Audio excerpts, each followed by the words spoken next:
Өткөндө бирөө сурап элестетип алып ушундай күлкүм келет. Айтат, биз общебанияга барабыз Бишкекте дейт. Бардыгы жылаңаш дейт. Анан биз жаш балдар дейт, парды жууп коебуз дейт.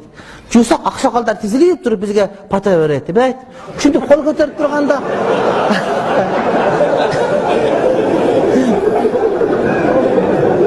элестетип алдым да. Аксакалдардын колу көтөрөт, калган жагы кандай десе барды жылаңаш дейт.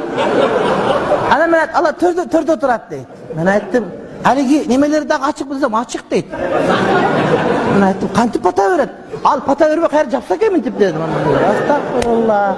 Андай болбойт, уят болот, шарманда болот.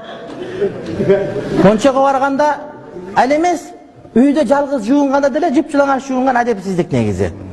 Адепсиздик, кичине бир эски турсанда сактап койсоңор, ошону кийгенде жууганда кийин менен кайра коюп кое турган болуш керек. Адепсиздик. Беркинде түшкөн арам болот.